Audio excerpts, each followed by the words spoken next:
Hi, I'm Clara from Online Fabric Store. This herringbone quilt is an easy pattern that's great for beginner quilters. It can be adapted to any size quilt from king to crib. So let's get started. The materials you'll need are broadcloth, quilting fabric, batting, a rotary cutter or scissors, a ruler, thread, and an iron. First, let's take a look at the pattern and break it down. The quilt's made up of individual chevrons, which each consist of 4 squares. Each square is made up of 2 triangles. This quilt will be a throw blanket that's 42 by 63 inches. It's made up of 6 squares across and 9 squares down. Each square, when finished, is 7 inches. You can change the number of rows and columns and the size of the squares to make it the dimensions you want. To make the triangles that form the squares, first cut an 8 by 8 inch square. Precision in your measurements is especially important in quilting to make sure everything comes out right in the end. Then, cut the squares in half diagonally. Repeat until you have enough triangles in the right colors. For this quilt, I'm making each chevron a different pattern, so I need to cut 2 8-inch squares from each fabric and then cut them in half into 4 triangles.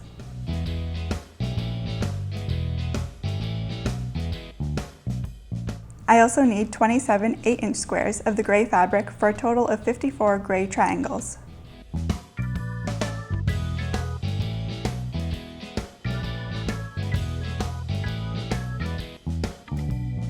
Next, sew together 1 gray and 1 colored triangle. Put them together with right sides facing if there is a right side. Sew on the diagonal with a 1/4 inch seam allowance.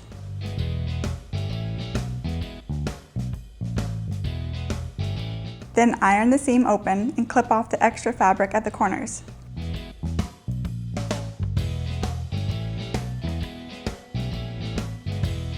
Repeat this until you have a whole lot of squares, 54 to be exact. Now I'm going to assemble each chevron. Rotate the squares until you've formed a V with the colored fabric.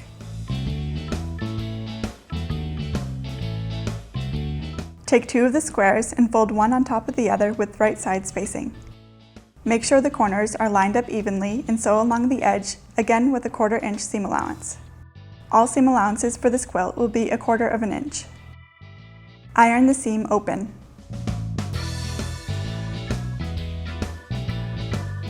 Do the same for the other 2 squares.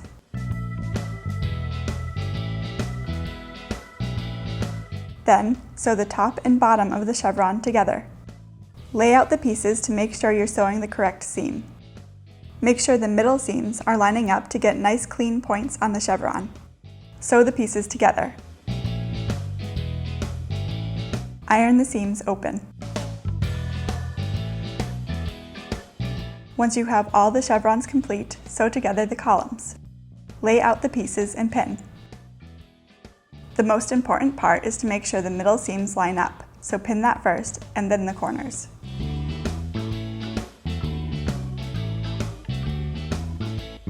Sew together, paying careful attention to the points. When you get to the middle, sew right through the intersection of the point.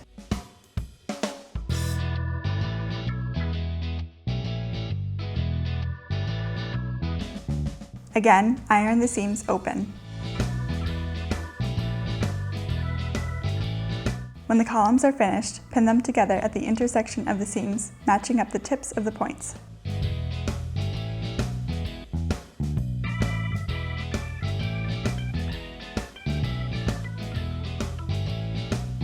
Sew the columns together and iron open the seams.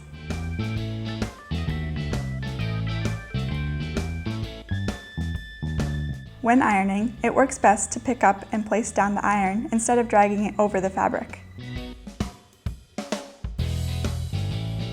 And that completes the top of the quilt.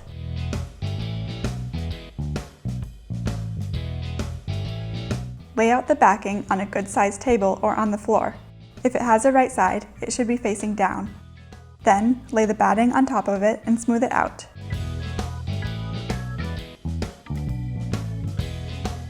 Finally, place the quilt top on the batting facing up.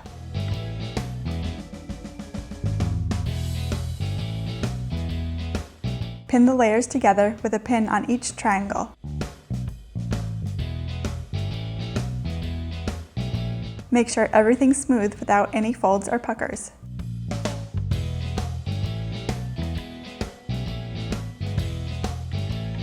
Now it's time to sew it all together. I'm sewing 1/4 inch on both sides of every vertical and horizontal seam.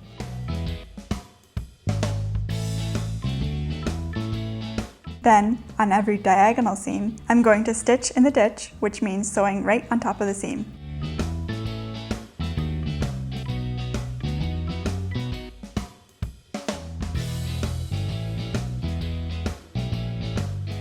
The final step is to bind the quilt. First, cut off the extra backing and batting. If you want a fuller looking binding, you can leave an extra 1/4 inch of batting.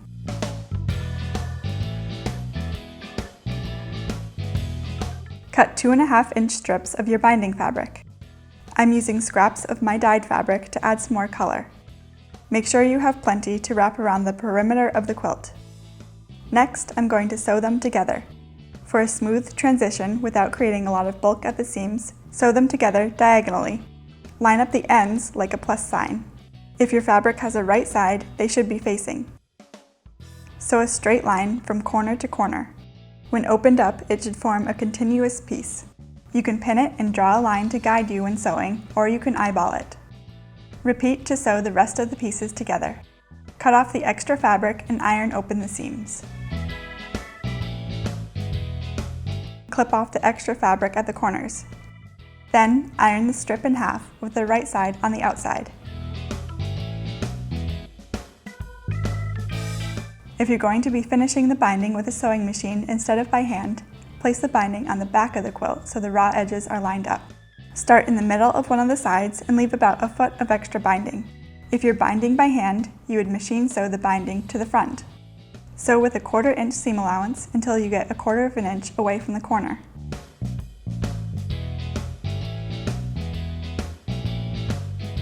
Turn the fabric so the foot's pointing towards the corner and sew off the edge.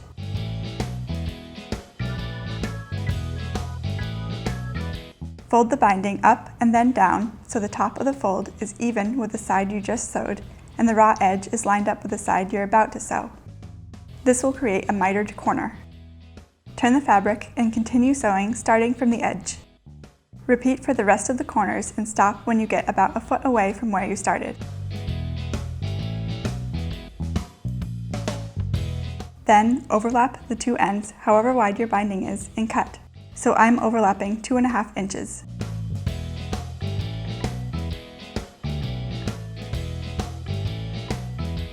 Sew together the ends the same as you sewed the rest of the binding together.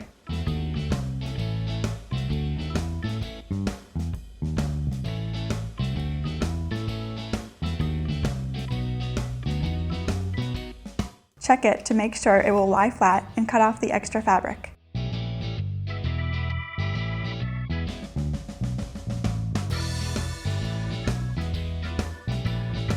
Finish stitching so all the binding is attached.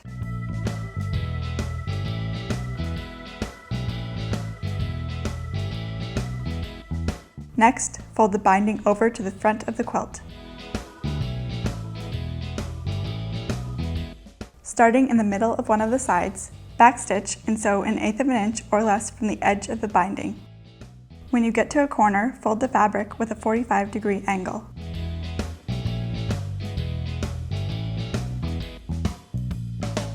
Pivot with the needle in the fabric and continue sewing all the way around.